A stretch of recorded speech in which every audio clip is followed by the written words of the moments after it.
No, I'm going to the race. What race? NASCAR race. You going to NASCAR? Yes, sir. A little bit. You ain't lost, is you? No, I'm good. I'm going to the race, sir. You sure about that? Yes, sir.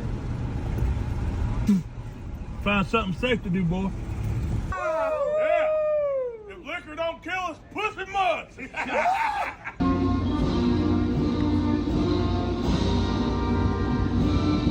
God damn it! We lost! We fucking super lost, man! Tell them, McCluskey. Tell them what time it is. I don't believe you people. Huh? What do you mean, you people? What do you mean, you people? Huh?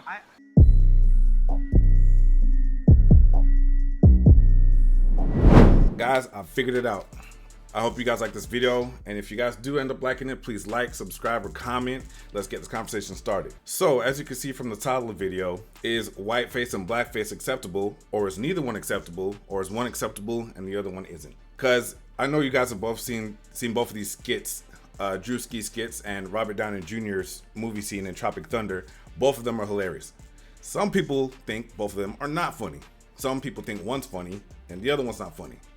Some people watch the video and they go, if we did that, you guys wouldn't be cool with it. But I'm gonna break down what I think about both of these clips at the end. But first I'm gonna play a little video on the history of blackface, and then I'll give you my thoughts on it after and what I think about this topic.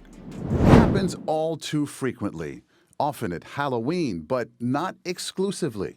They thought it was a joke, but it really just was not funny at all. For example, 2 years ago in Maplewood, New Jersey. Her daughter posted this photo of herself and a friend in blackface. The two girls had no idea what blackface was or the history of it. The history of blackface is long and complex and deeply ingrained in our culture. Who was that lady I saw you with this afternoon? That was no lady. That was my wife. Even Bugs Bunny and Elmer Fudd blacked up. Fantastic,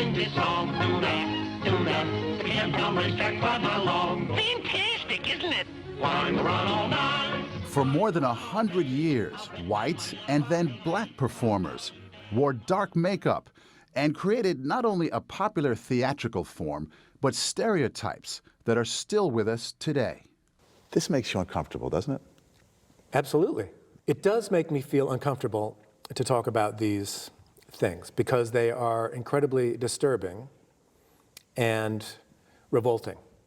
Eric Lott, a professor at the Graduate Center of the City University of New York, says blackface represents a strange mix of envy, fascination, desire, and fear. Explain the fear part to me. What are these white performers, what are these white people afraid of? They're afraid of black groups, mobs, rising up and taking the power. Minstrel shows began in the 1830s, and white performers used burnt cork or later black grease paint. Minstrelsy eventually became the most popular form of entertainment in the country. Ah, yes. I asked Margot Jefferson, the Pulitzer Prize-winning critic, to look at some images from the New York Public Library. The shininess of the black against the big white clown's mouth, the hat, the overlong tailcoat, mocking. It always gives me the jolt that racist history does. Blackface is so tied to comedy, to people enjoying themselves, to people having fun, that rattles you still more. Well, Mr. Tambo, you seem to be enjoying yourself this evening. Enjoying myself? I sure is. White minstrel performers claim that what they did on stage was based on their perceptions of how black people lived. Some of this came out of a genuine fascination with the music, the songs, the dances, the performance styles of black people.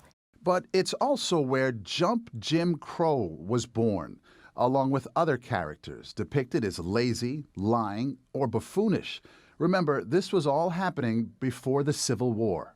Slavery was all about creating visions, types, stereotypes of an entire race of people as subhuman in every way. By the 1860s, African Americans began using blackface on stage. Why on earth would a black performer put on blackface and demean him or herself? Look, this is the 19th century. They had limited options. They were expected to. Why? Because it made the audiences comfortable. You can be fascinated, you can be excited, but you can always feel superior.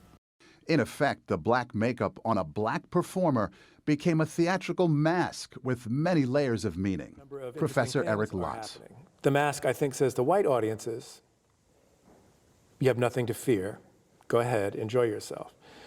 To black audiences, I think any number of things might have been communicated, like, can you believe that these people are making me put on this mask so they will be entertained? You know, in other words, it was a kind of winking to the black audience. But it gave black performers access to the stage. One of the biggest black stars to come out of the minstrel tradition was Bert Williams, who wore blackface from vaudeville to Broadway. It's clear that he was a genius of a performer. But how did he reconcile performing in this demeaning art form? He was very melancholy about it. He knew it was necessary for his career, as all other black performers knew it. Minstrelsy on stage basically died out in the 1920s, but blackface lived on in the movies. I'd walk a million miles for one of your smiles. In 1927, Al Jolson starred in the pioneering talking picture The Jazz Singer, playing a young man who prefers singing popular music rather than his family's traditional Hebrew prayers. When? But I know where the sunshine sets. I don't want to look at it. What reaction do you get? I totally understand. Wait a minute. I don't like the way he said that. In the Our Gang comedies of the 1930s, Spanky appeared in blackface. Buckwheat, did you say Spanky was in a lot of trouble? Yes, sir. The gag here is that the gang doesn't realize that that's Spanky in blackface until they actually see Buckwheat. Hiya, Buckwheat. Hiya, Buckwheat. So the gist of it is that you put blackface makeup on anyone and they become black. And that's supposed to be hilarious. And it's supposed to be really funny. When he grows up. And it goes on. During the golden age of the Hollywood musical, Judy Garland. When he walks down the street, folks will say, pleased to meet Mr. Franklin D. Roosevelt Jones. Bing Crosby. That's why we celebrate this blessed February day. Abraham. Fred Astaire, and many others, all blacked up. It's still in the culture. It is too easy, I think, simply to dismiss the history of blackface as that racist stuff. And most of us are better than that. I don't think most of us are better than that. We are that.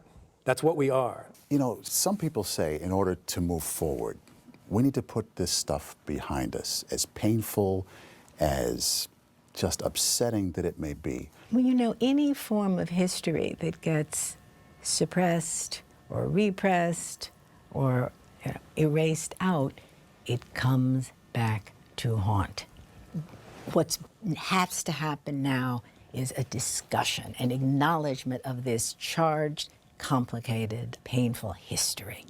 All right, so as you can see, blackface has a very charged history behind it. As compared to whiteface, there's no history behind it. Blackface was aimed to dehumanize black people who they saw as subhuman. It was made to disrespect black people. It was demeaning and disrespectful. And also, some people don't know this. When white actors did blackface, they could act out black people without having to pay black people to play these roles. So that was another reason.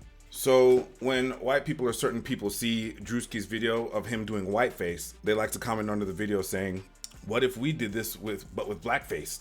That would be wrong. This is wrong. This is disgusting. There's no way that you could have watched this video and then act like you don't understand why black people would be upset at seeing blackface. Especially if you're painting yourself literal black, like the color black. Also, whiteface, when it's done, is not to dehumanize somebody. That's the history of blackface. And in my opinion, whiteface is a response to all the blackface that's been done. Whiteface does not have any historic charge behind it like how blackface does. Everybody knows what blackface is meant to represent. And also, when a lot of people do blackface, it's not funny. They over-exaggerate the features on purpose. They're aiming to demean you. It's demeaning. It's very disrespectful. It's not even a comedy thing. It's oh, look at these, almost saying like, look at these subhuman people. The exaggerated features, and they're literally painting them black, like literal black. Nobody's literally black. There's nothing tasteful about it. So when people comment these things saying that whiteface should be banned too, first look at the history of blackface and tell me that whiteface and blackface are the same thing. But with that being said, let's move on to present day. Drewski puts out his video doing whiteface. It's very tastefully done. He actually looks white. A lot of people didn't realize that he was actually a black person. It's funny. There's comedy behind it. It's not meant to demean or disrespect or dehumanize somebody. So that's why, let me explain this one. Robert Downey Jr. in Tropic Thunder, he looked black, he was funny, and it wasn't meant to be disrespectful or dehumanizing. So that's why Robert Downey Jr.'s role as that character was accepted. Black people will laugh at it. Also, another one that I didn't show you was white chicks. They looked like white chicks, like manly white chicks, kind of. It was comedy. It wasn't meant to dehumanize or disrespect white people. It was fully comedy. It was showing like kind of what they do, and even white people thought it was funny. Everybody thought it was funny. It was done tastefully, and they actually looked like the character. Go back and watch a lot of these blackface videos. It's not funny at all. They don't. It's just meant to be disrespectful. That's why it's not accepted. And there's a very charged history behind blackface. Even when black people do whiteface poorly, there's no charged history behind it. You understand what I'm saying? For blackface, there's like an attack behind it. Even Asian cultures, when they do their anime and stuff, they would make their characters exaggerated in a way to be disrespectful or dehumanize black people. It was just like a constant attack with blackface. There's nothing like that for white people. In animes, they don't even make their main characters look Asian like themselves. They make them look white. But that's a whole nother topic. And here's a bonus for you. Mr. Popo from Dragon Ball Z. His name is derived from this. Mr. Popo is actually short for Mr. Popolo, which is a Hawaiian word, and I'll read the description here. Popolo is the Hawaiian word for a black nightshade plant with dark berries in Pidgin English in Hawaii. It has also been used to refer to black people, sometimes offensively. Do y'all see how Mr. Popo looks? All right. But anyways, yeah, so guys, let me know what you think down in the box.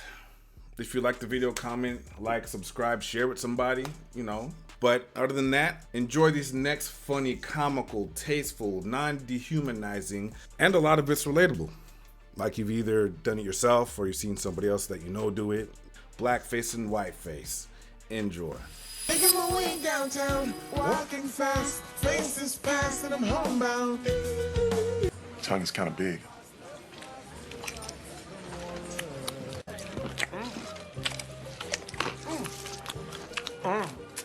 Your mother's so old that her breast milk is powdered. You breastfeed like this. Hey, yo, hold it. Hey, yo, you trying to look at my lumps? I'll pull off my G-string and handle mine. Come on, let's go. I'll handle mine, dog. Let's go, man.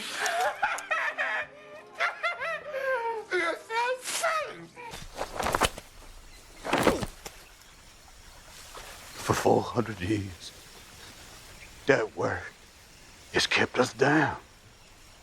What the fuck? Took a whole lot of time just to get up that hill.